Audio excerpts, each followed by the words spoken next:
ডাকাতি বা চুরি, গরিবের গামছা চুরি আর ধনীর গাড়ি চুরি সমান কথা। একজন গরিবের একটা গামছা কিনতে যত কষ্ট হয়, একটা ধনীর একটা গাড়ি কিনতে ওরকম কষ্ট হয় না। এবছর সরকারি অনেক বড় একটি ছুটি, যেটি কিনা প্রায় 9 থেকে 11 দিন পর্যন্ত হয়ে গিয়েছে। তো ইভেন পাশাপাশি বেসরকারিও কিন্তু অনেক প্রতিষ্ঠানের ছুটি বেশ লম্বা। ফলে যেটি হয়েছে যে এবছর কিন্তু রাজধানী থেকে অনেক বেশি সংখ্যক মানুষ রাজধানী ছেড়ে যাবে বা ঢাকার বাইরে যাবে, হয়তো গ্রামের বাড়ি যাবে বা অন্য কোথাও যাবে। তো এই দীর্ঘ সময়টা গ্যাপ থাকার কারণে রাজধানীতে নিরাপত্তা ব্যবস্থাটি কিন্তু একটি আলোচিত বিষয় এই মুহূর্তে দেশের মানুষের জন্য। তো এই দীর্ঘ সময়ের যে ছুটিটি, অর্থাৎ ঢাকা ফাঁকা থাকার যে সময়টি, সেই সময়টিতে রাজধানীবাসীর নিরাপত্তার জন্য আসলে কতটুকু সুইটেবল কিংবা কতটুকু যৌক্তিক নিরাপত্তা নিশ্চিত করা হয়েছে, সেই বিষয়গুলো আমরা জানবো। আমাদের এই বড় ভাই শাহিন ভাই আছেন।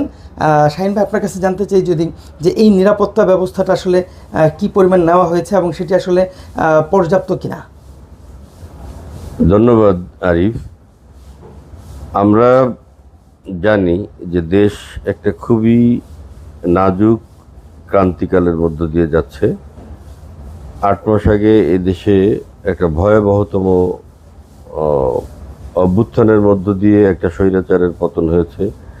সেখানে প্রায় 2000 মানুষ জীবন দিয়েছে, 34-35 হাজার মানুষ তাদের অঙ্গহানি হয়েছে।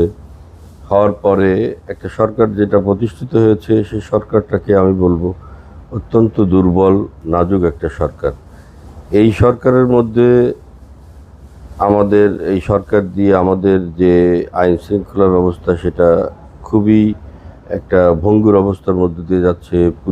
পুলিশিং নেই, আর্মিদেরকে ম্যাজিস্ট্রেসি পাওয়ার দিয়েও আমাদের সেই আইন শৃঙ্খলা ব্যবস্থার কোনো রকম উন্নতি ঘটানো সম্ভব হয়নি বলে আমি মনে করি। এবং যেটা দৃশ্যমান সেটাই বলছি, মুসলমানদের সর্বোচ্চ যে ধর্মীয় অনুষ্ঠান, বাৎসরিক ধর্মীয় অনুষ্ঠান ঈদ উল ফিতর, সেখানে এবার আমরা সাধারণত 2-3 ম্যাক্সিমাম 4 দিনের আমরা ছুটি ভোগ করি। কিন্তু এবছর টেকনিক্যাল কারণে সাপ্তাহিক ছুটি যোগ হওয়ার কারণে ছুটিটা 9 থেকে 11 দিন হয়ে গেছে, যেটা অনেক লম্বা একটা ছুটি।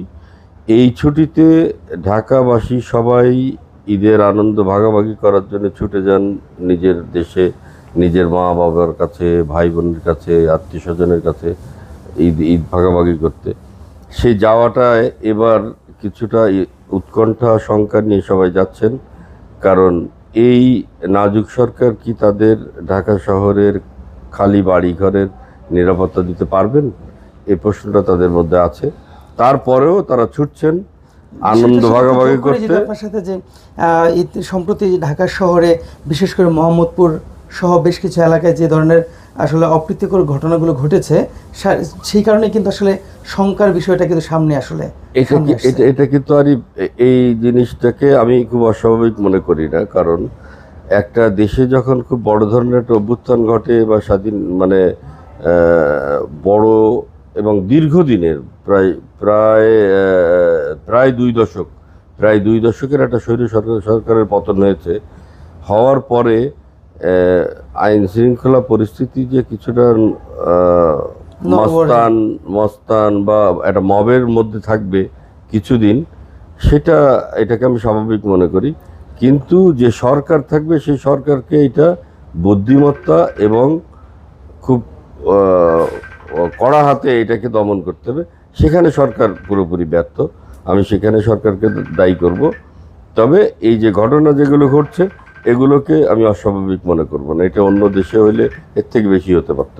আপনার সাথে অ্যাড করতে চাই, সেটা হচ্ছে যে এই ঈদের দীর্ঘ যে সময়টি বা ছুটির সময়টি, এই সময়টি কিন্তু আমাদেরকেও নিজস্ব বা ব্যক্তিগত পর্যায়ে কিন্তু কিছু নিরাপত্তা নিতে হবে। যেমন বাসায় সিসি ক্যামেরা লাগানো, তারপর রাস্তাঘাটে চলতে গিয়ে একা না চলা অনেক রাত্রের বেলা হইলে, কিংবা দূরে কোথাও যেতে গেলে যাতে একাধিক ব্যক্তি যায়, অপরিচিত কোনো ব্যক্তির সাথে যাতে অপরিচিত কোনো জায়গায় না দাঁড়ায়, এই ধরনের বেশ কিছু সতর্কতা কিন্তু ইতিমধ্যে প্রশাসন থেকেও সবাইকে দেওয়া হয়েছে। সবাই যাতে এই বিষয়গুলোতে সচেতন থাকে।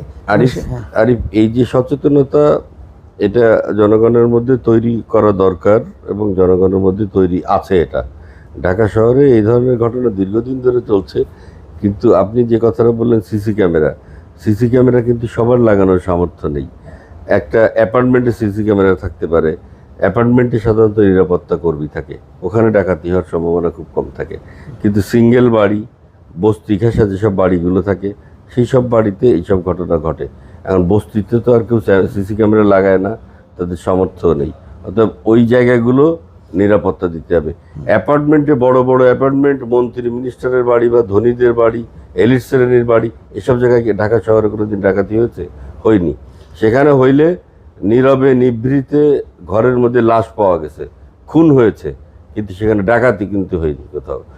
ডাকাতি যেখানে হয় সেটা নিম্ন মধ্যবিত্ত এবং বস্তি যেখানে হয়, সেখানে এইসব ঘটনা হয়। তো সেই ক্ষেত্রে আমরা এখানে কাজ এই করতে ক্ষেত্রে পারি, আপনাকে একটা কথা বলি, প্রতিবেশীকে বলে যাওয়া বা এখানে আপনাকে একটা কথা বলি, সেটা হচ্ছে যে ডাকাতি বা চুরি, গরিবের গামছা চুরি আর ধনীর গাড়ি চুরি সমান কথা। একজন গরিবের একটা গামছা কিনতে যত কষ্ট হয়, একটা ধনীর একটা গাড়ি কিনতে ওরকম কষ্ট হয় না।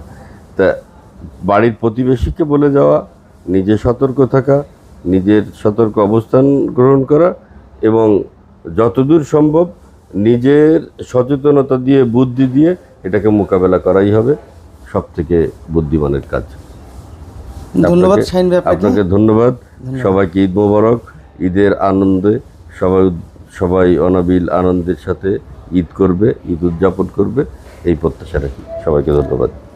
ঈদ সবার জন্যই আনন্দ বয়ে আনুক, সেই প্রত্যাশায় শেষ করছি। ধন্যবাদ। ঈদ মোবারক।